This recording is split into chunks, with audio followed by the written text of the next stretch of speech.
This is f***ing evil. God dang it, really? This is the choice. Oh my god. What? Lights or life support. You gotta turn one off. Wait, me? Yep. Life support or lights, Kate? Rules of nature. I knew you were gonna do it. Let them run when the sun comes up. With their lives on the line. Alive. Gosh, it never ends. It never ends. Such a good song. I know.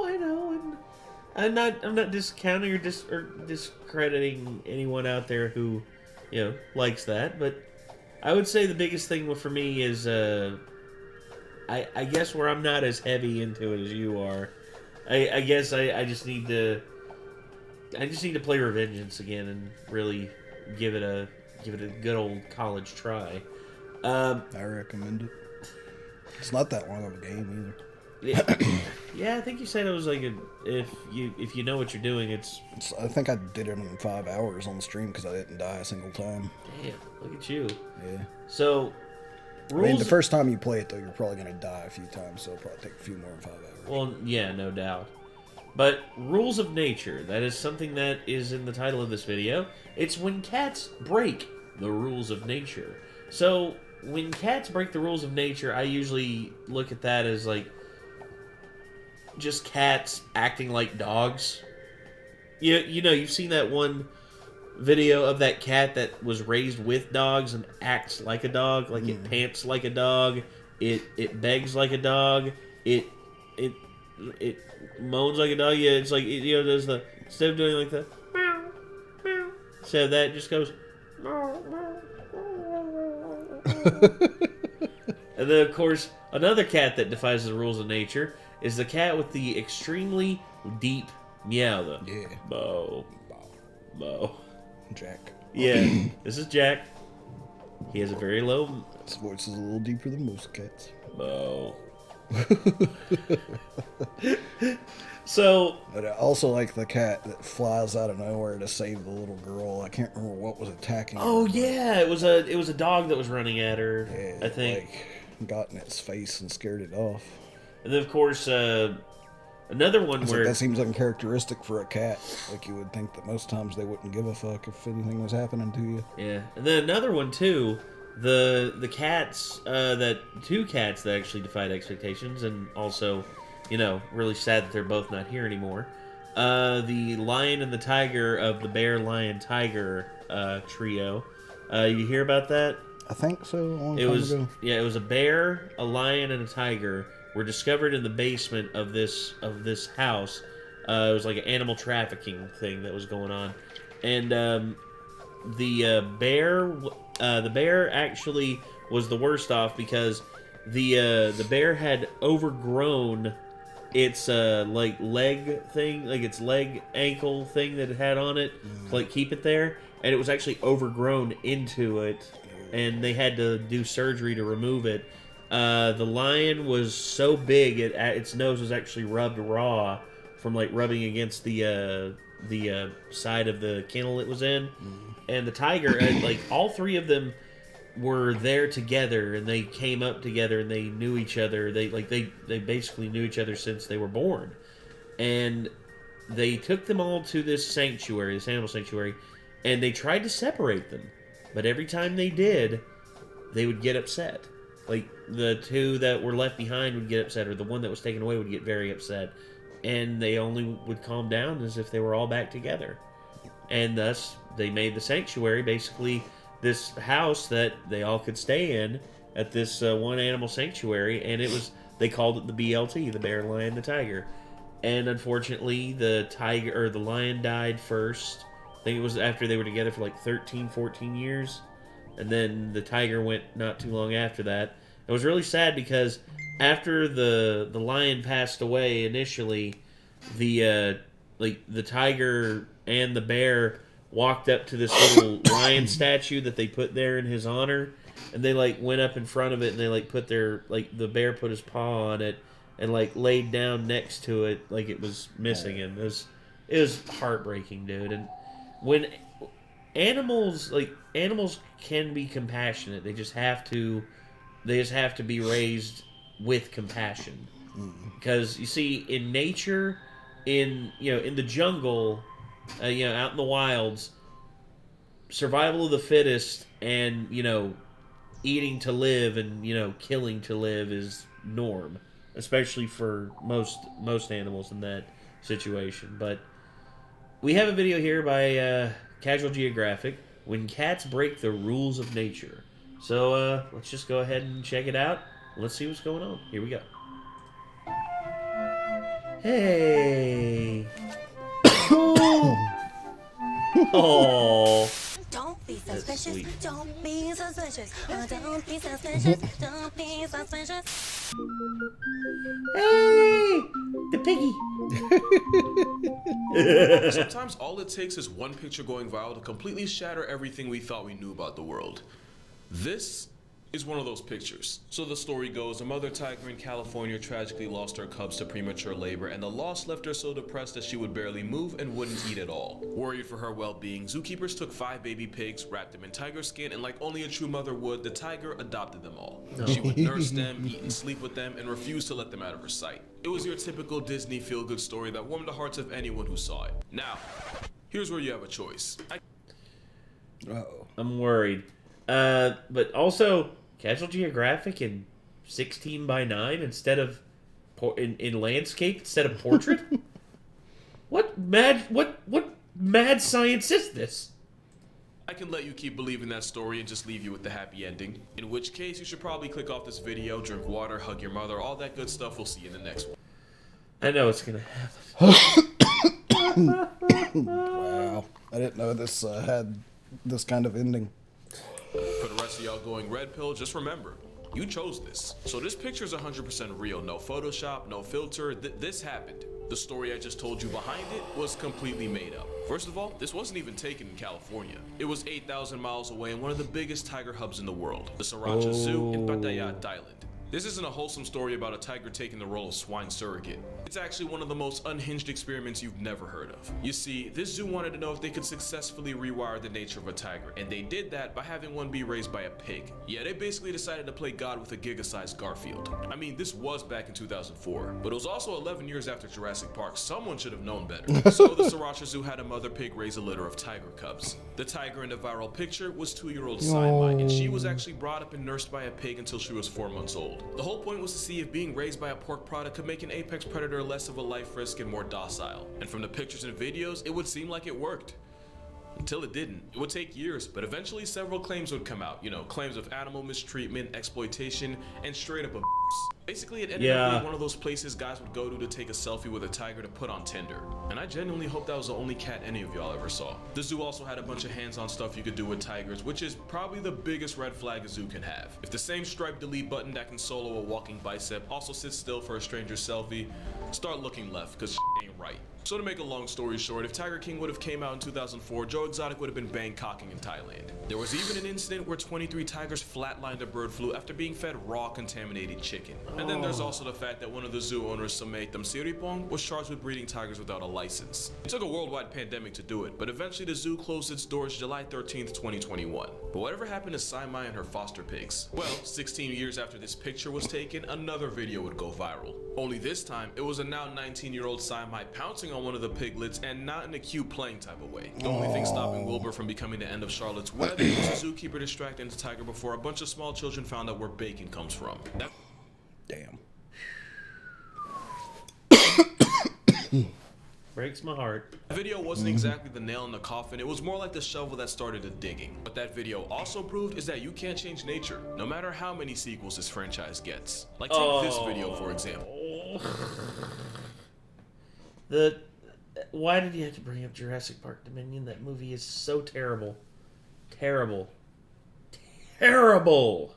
Where this polar bear went viral for seemingly petting a husky in Canada. The biggest meat eater in the world on legs, and even he can't help himself. Adorable, right? The part that didn't go viral was immediately after when the polar bear proceeded to send the dog to dog backwards by attacking and eating it. All while the dog was chained up and couldn't even run. Hey, remember, you chose the red pill. The point is, there are rules in nature, and every time we cosplay as creator and break them means one less dog, one confused tiger, and a bunch of pigs that are gonna have one hell of an identity crisis. But sometimes nature breaks rules all on its own, and all it leaves us with are questions. Komunyak was a lioness living in the Samburu Reserve in Kenya who would become famous worldwide in 2002 for violating the #1 rule of being a lion. The lioness was seen with a young, as in not older than a week old, oryx calf. She didn't turn the calf into calories, instead she acted as his bodyguard, following it around everywhere and even defending it from other animals attempting to meal prep it. The lioness had adopted something that any other day would have just been protein, and this time humans had nothing to do with it. Tourists would flock in from all over to witness this disrespect to the natural order, and even after seeing it with their own eyes, they still didn't believe it. Komunyak only confused rangers the more they watched her. At one point, she squared up with a group of cheetahs for looking at the oryx calf the wrong way. She would literally starve herself for the calf's sake. She couldn't go out and hunt for herself, since the little oryx calf would just wander around aimlessly instead of staying hidden in one place the way an actual lion cub would. So for the more than 2 weeks these two were together,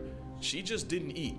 I can only imagine what the other lions thought. This was basically like a man walking into an orphanage and then leaving with a Big Mac in a stroller. Like that time SpongeBob had an entire relationship arc with something he grills for a living. It's just one of those things like Mandy smiling or EDP foster momming a cupcake and not eating it. It just breaks the natural order. One day, Komunyak and her little calf went to get water, and in the short amount of time her back was turned, a male lion appeared and gave her a live demonstration of what a lion actually is. So yeah, no more big. Man, Hey, that sucks. once again, nature is not nice. That's just something people need to accept. It's like, Hopefully she started eating again after that. I hope so, because that's, it's heartbreaking. It's heartbreaking to know. I could that tell by the pictures of her. She looked very underfed. she was gaunt. Yeah, it wasn't good. Baby, and the lioness that had nearly starved herself to death for it acted like any mother would after losing a cub of her own, and the rangers watching it all go down had no way of explaining it. Now, the baby oryx calf being chilled with its #1 op in the first place actually isn't that crazy. There's a good chance it was probably just too young to even know what fear was, like when a baby wildebeest was filmed playing with a hyena cub as if his family reunion wouldn't dissect and eat him alive. That is until its mother pulled up and bro remembered who he was and dipped. But a predator playing parent to prey is where rules get broken. It's something you'd expect from Disney, and like in Disney, it probably started from a family member getting murked. Komunyak apparently had cubs of her own, and a violent dispute in the pride meant she lost them, likely to a new rival male. And with as young as she was, this was likely her first litter, and after losing them so brutally and hormones still running high, she probably didn't know what else to do. So it's possible that the calf imprinting on the lioness caused a motherly instinct to override the turn you into take out and smoke you like a Marlboro instinct. At least that's just my guess, because no one thought to ask the lioness what was going through her head. And this might have been her first time, but this wouldn't be her only. This would happen not once, not twice, not even a hat trick, but Komunyak the lioness would adopt 6 different oryx calves. Damn. Also, I feel like I should just mention, at this point she was going out of her way to follow her just so she could steal any unattended minors. And it wasn't like she just didn't realize that these weren't lions, because oftentimes she would let the newborn calf nurse from its actual mother before running her off. And in case you're curious about what happened to the rest of her foster kids, the second one was intercepted by park rangers and taken to an animal orphanage in Nairobi. The third calf actually returned to its mother, and during a nursing session pieced out with the rest of its herd, even with Komunyak chasing after them to get her baby back. Same thing happened with the fourth, with the mother oryx managing to reunite with her baby. And I can only imagine this made her learn her lesson in the worst way possible, because she didn't let the fifth calf return to its mother, and the end game was the calf going into a permacoma due to starvation, which Komunyak would respond to by eating the soul evacuated body.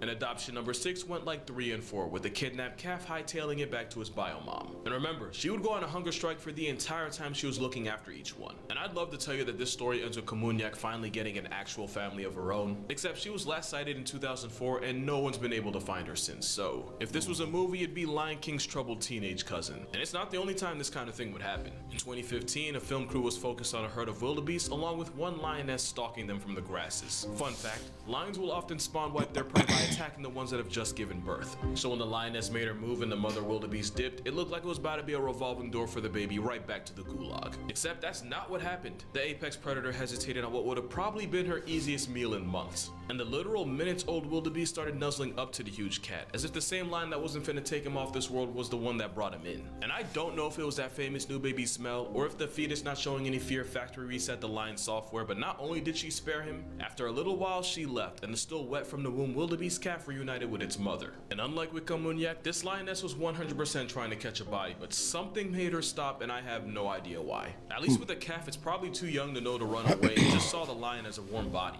But an animal deciding to pretty much pardon something it's eaten hundreds of in its life is something science can't 100% explain. And before y'all say she must have felt bad for the baby, there's literally videos on YouTube of lions life-depriving pregnant animals, pulling the fetus out and eating both alive. Yes. Jesus. I've seen one of those.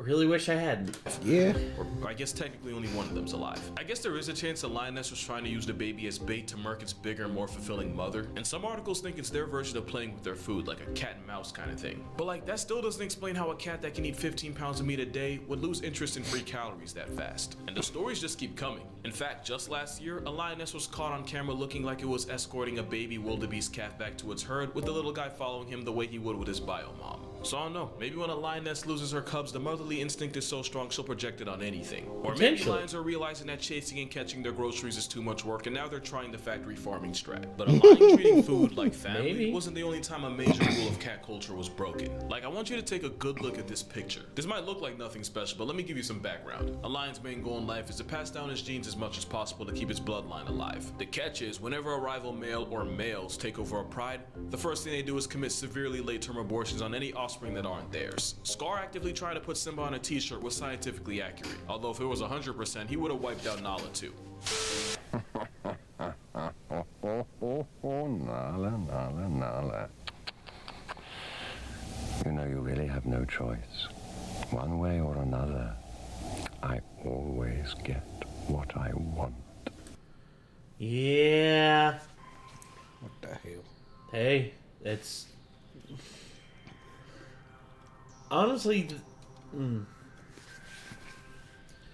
Lion King, I there's things about it that I'm just... I know that the whole deal with Nala and Simba and the fact that, you know, they actually were more than likely, in terms of how Pride operates, they were more than likely related. So... Yikes. But yeah, long story short, a new stepfather usually means caskets for any remaining cubs, which is exactly what this male did. After he and another male took over a pride, he proceeded to give every cub a welcoming gift of a pair of wings and a halo. Every cub, except for that one. That's not his kid, and he knows it. Not only was he seen sparing op DNA, he was even photographed playing with the cub. Also, a moment of silence for his actual dad. Man's just nearly lost his entire gene pool and got all his women snatched from him just to have his own chromosomes cuddling with the lion that did it. And I just know bro watching from the gulag like, ain't no way. Now, new males don't always go Casey Anthony on the children. Sometimes lionesses are able to fend off the newcomers, and sometimes the lions don't even bother with cubs that are 9 months or older, i.e. cubs past the nursing phase. But like, that's the thing. That cub is definitely young enough to get turned into a rug. And being cute with someone else's kid goes against basically everything we thought we knew about them. And it's not just lions defying nature. Male tigers usually want no parts in raising children. They might protect them, but that's it. Especially since tigers are solitary animals that have enough of a full-time job looking after themselves. But there was at least one tiger that broke this rule, and his name was P243. You see, our boy P243 had a mate, and that was P213-32. I didn't come up with the names. The two were together for over 2 years, and 243 was never seen with another tigress because we love a faithful king. But his mate suddenly died, and it clearly had an effect on him. He spent hours sitting at the place his mate of many years past, and when the tigress was cremated, P243 was on a scene less than an hour later. She didn't just leave him behind, but also 4 cubs. Normally, losing a mother that young means the orphans would soon get to go see her, but P243 did what we've rarely seen a male tiger, or really any male big cat for that matter, do.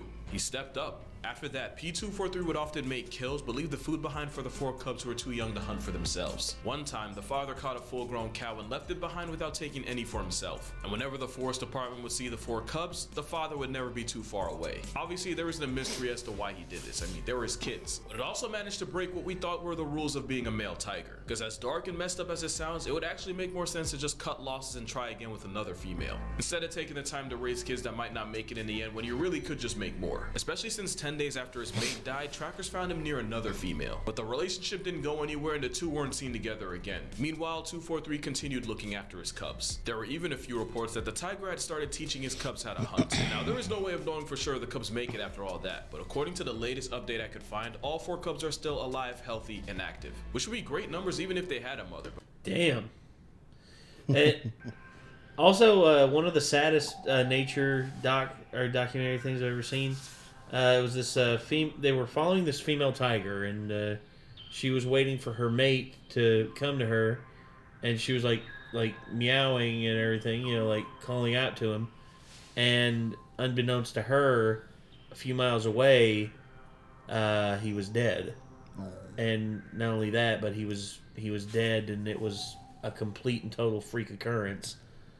turns out he got poisoned when he wandered onto this farmer's land and ate something he wasn't supposed to, and it was completely erratic behavior. They had no idea why because he traveled that route 1,000 times and he'd never gone near that farmer's property because the farmer put up stuff to like keep tigers away, little the stuff that they use over there, but just hearing her like calling to him and just knowing full well that he's not coming is like, damn, just ripped my heart out.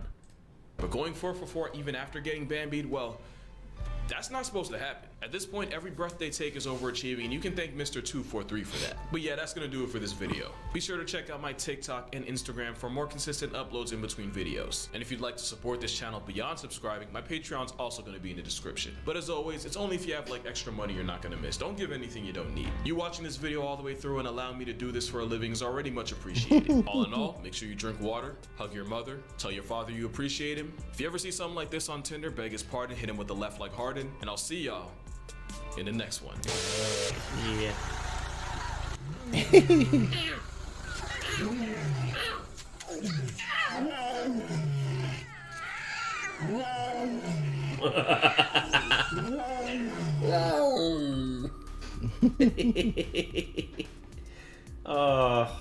At least they gave some palate cleanser to the sad stories with some cute cubs at the end. Yeah.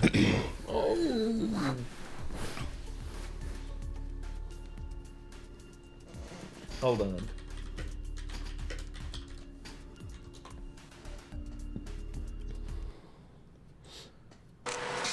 Right, stop recording. Yeah, so.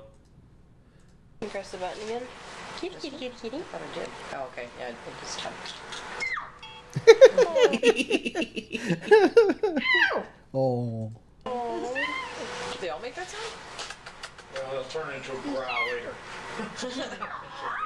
Oh, that was close. Yeah.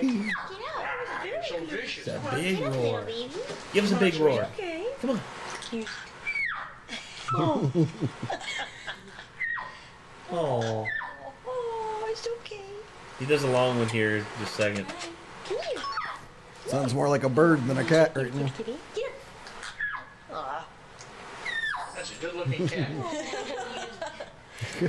It's a nice fucking kitty right there. There's bubbles inside. Love that one though. It's kind of like the Bilbo version of the big cat. Yeah, because Bilbo, in spite of being like a pretty big cat, and black Like, y'all fur have and probably everything, never heard him because he hangs out down here, but he only meows if you're about to give him something to eat. But he sounds like a kitten still. He's like, he's so freaking cute. It is. He's got the cutest meow ever. You'd never think it looking at the guy. You'd think looking at him, he'd be like, meow, bitch. A fully grown black cat, I would at least expect him to sound like meow when he meows. Yeah. Instead, it's like his testicles never dropped. They fixed him too early or something. Oh, I worry about that too. God, that would suck so bad. Oh, anyway, so yeah, that's gonna do it. This was Casual Geographic, when cats break the rules of nature. And if y'all want to see more from Casual Geographic, click his name in the title of the video. And until next time, I'm Nate. I am Nick. We'll see you later, everybody. Bye-bye.